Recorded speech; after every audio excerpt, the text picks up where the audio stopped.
اگر آپ کی زندگی میں ڈسپلن اور نظم و ضبط نہیں ہے، اس کا مطلب آپ کے فیصلے موڈ اور جذبات کے مطابق ہو رہے ہیں۔ جب موڈ کیا کر لیا، جب جذبات ابھرے ہو گیا، ورنہ بیٹھے رہے۔ بعض لوگ موٹیویشن کا انتظار کرتے ہیں کہ کوئی موٹیویٹ کرے تب ہم کام کریں۔ اس کے 3 نقصان ہیں۔ نمبر 1، ایسے لوگوں کی زندگی میں جب کوئی اپرچونٹی، کوئی اچھا موقع آتا ہے، ہو سکتا ہے وہ اس سے فائدہ نہ اٹھا سکے، کیونکہ اگر وہ اس موقع کے وقت موٹیویٹڈ نہیں ہے تو پھر وہ بیٹھے رہ جائیں گے، موقع کوئی اور اویل کر لے گا۔ نمبر 2، جب ان کی زندگی میں کوئی بڑا حادثہ یا سانحہ ہوتا ہے، یہ بالکل ہی بیٹھ جاتے ہیں۔ اور نمبر 3، جس جگہ سے موٹیویشن آ رہی ہے، سورس آف موٹیویشن، اگر وہ نہ رہا تو پھر یہ بھی کسی کام کے نہ رہے۔ تو کیا ہونا چاہیے؟ ڈسپلن۔ یاد رکھیے، انسانی زندگی میں the most powerful thing وہ کیا ہے؟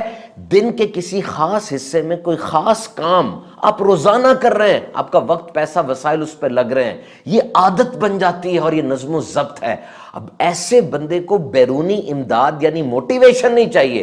گھر میں جیسا مرضی بڑا سانحہ حادثہ ہوتا رہے، اس کے جسم کو تو عادت پڑ چکی ہے، اس نے تو کام کرنا ہی کرنا ہے۔ نتیجہ مل رہا ہے، کام کرے گا، نتیجہ نہیں مل رہا، کام کرے گا، نتیجہ تھوڑا مل رہا ہے، پھر بھی کام کرے گا۔ اور یہ جتنی بڑی کامیابیاں آپ کو نظر آتی ہیں، سمندر کے سینے کو چیر کے پل بن جاتے ہیں، بیماریوں کی دوائیاں، ویکسینیشن ایجاد ہو جاتی ہیں، اور یہ جو بڑے لوگوں کی زندگیاں ہیں، آپ کے خیال میں یہ کیسے کام ہو گئے؟ یہ ڈسپلن اور نظم و ضبط ہے۔ یہ جو نفوس قدسیاں ہیں، بڑی پرسنالٹیز ہوتی ہیں، آپ کے خیال میں ان کا انداز زندگی کیا ہے؟ جب دل چاہا عبادت کر لی، جب موڈ آیا، جب جذبات ابھرے کوئی کام کر لیا، ورنہ بیٹھے رہے؟ نو، daily with consistency, this is the key of success. So discipline, no. Self-discipline, no. Consistent self-discipline, نظم و ضبط، ذاتی نظم و ضبط، مستقل کام۔ دیکھیے، نظم و ضبط یہ کہاں سے آئے گا؟